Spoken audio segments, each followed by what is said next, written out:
नमस्कार, मैं हूं विशाल यादव। संवैधानिक पदों पर बैठकर सरकार की गुलामी करने वाले अधिकारियों को अब किसी भी सूरत में बख्शा नहीं जाएगा।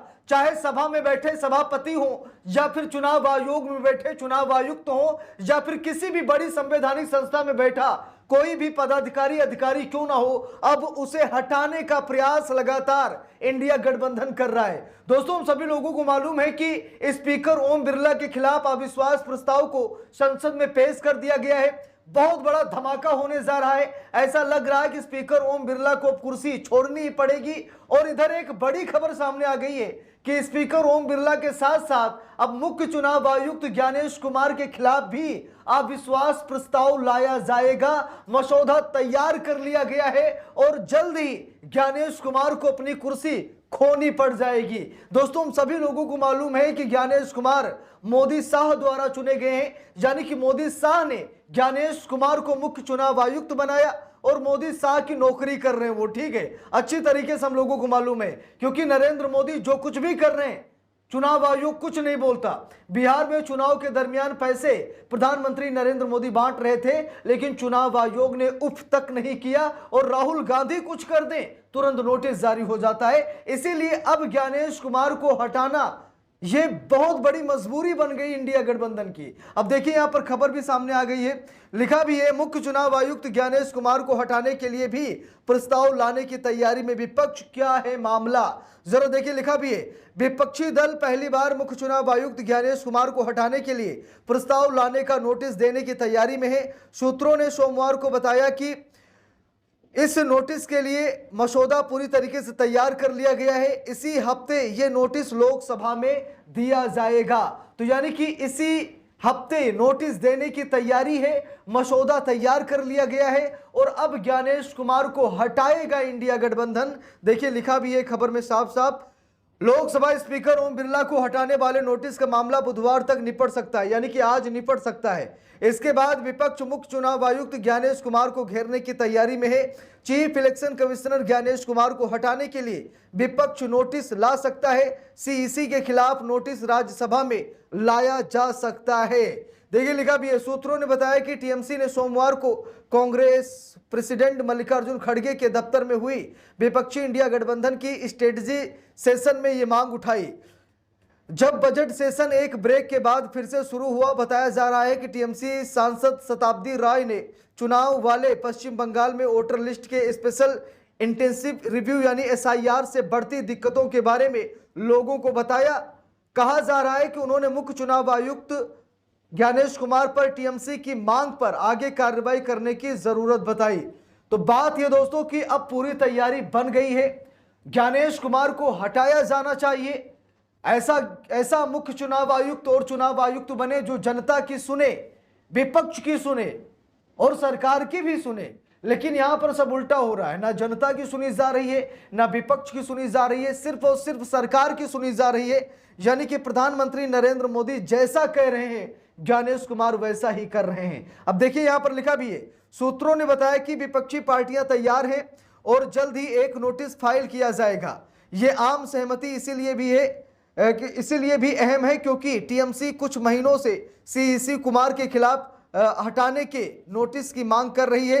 हालांकि उसकी अपील को दूसरे सहयोगी दलों ने तुरंत मंजूरी नहीं मिली। दिलचस्प बात यह है कि टीएमसी ने फरवरी में बजट सेशन के पहले हाफ के आखिर में स्पीकर बिरला के खिलाफ विपक्ष के संयुक्त रिमूवल नोटिस पर साइन नहीं किया था। टीओआई ने 14 फरवरी को बताया कि संसद के अंदर दोबारा शुरू होने पर विपक्ष सीईसी के खिलाफ नोटिस देगा। टीएमसी और बाकी इंडिया ब्लॉक के बीच अचानक एकता रविवार को तब साफ दिखी जब बंगाल के संगठन ने घोषणा की कि वो रिमूवल नोटिस पर साइन न करने के बावजूद स्पीकर के खिलाफ नो कॉन्फिडेंस का समर्थन करेगा। दो संवैधानिक अधिकारियों के खिलाफ लगातार नो कॉन्फिडेंस मोशन से विपक्ष और सत्ताधारी बीजेपी के अगुवाई वाली एनडीए के बीच पहले से ही खराब रिश्ते और मुश्किल हो सकते हैं और विरोधी खेमों के बीच मतभेद खत्म नहीं हो पाएंगे। तो बात ये दोस्तों कि अब पूरी ताकत लगा रहा इंडिया गठबंधन। अब समूचा विपक्ष एकजुट है और इन लोगों को लग रहा है कि जब तक संसद में हमारी बात नहीं सुनी जाएगी और चुनाव आयोग में हमारी बात नहीं सुनी जाएगी तब तक हम सत्ता में वापसी नहीं कर पाएंगे। इसीलिए अब इंडिया गठबंधन पूरी ताकत से लड़ाई लड़ रहा है और सरकार की दलाली करने वाले संवैधानिक पदों पर बैठे पदाधिकारियों को एक एक करके चुन चुन कर उन्हें जब तक पदमुक्त नहीं कर दिया जाएगा, उन्हें जब तक हटा नहीं दिया जाएगा, तब तक इंडिया गठबंधन के लिए रास्ते आसान नहीं होंगे। इसीलिए अब इंडिया गठबंधन पूरी ताकत से लड़ाई लड़ रहा है, सड़क से लेकर संसद तक लड़ाई लड़ रहा है और दलालों को संवैधानिक पदों से हटाने का प्रयास कर रहा है। और मुझे पूरी उम्मीद है कि ये दलाल जरूर हटेंगे, चाहे स्पीकर ओम बिरला हो या फिर मुख्य चुनाव आयुक्त ज्ञानेश कुमार हो। ऐसे ही नहीं महाभियोग प्रस्ताव लाया गया, भाई कुछ ना कुछ बात तो है तभी तो महाभियोग प्रस्ताव लाया गया, ऐसे हवा में तो लाया नहीं गया। विपक्ष अगर संसद में बोले तो माइक बंद कर दो, कैमरे हटा दो, जबरदस्ती उसे बैठा दो, यही होता है।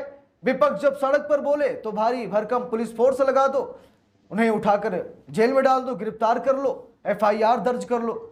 और जब चुनाव पर विपक्ष आवाज उठाए तो चुनाव आयोग उल्टा उन्हें फटकार लगाए, क्योंकि बंगाल में SIR के नाम पर जो फर्जीवाड़ा हो रहा है ना, इसको लेकर के ममता बनर्जी की पार्टी गई थी, अभिषेक बनर्जी गए थे, ज्ञानेश कुमार के साथ उन्होंने मीटिंग की, लेकिन मीटिंग में ज्ञानेश कुमार तू तड़ाक करने लगे।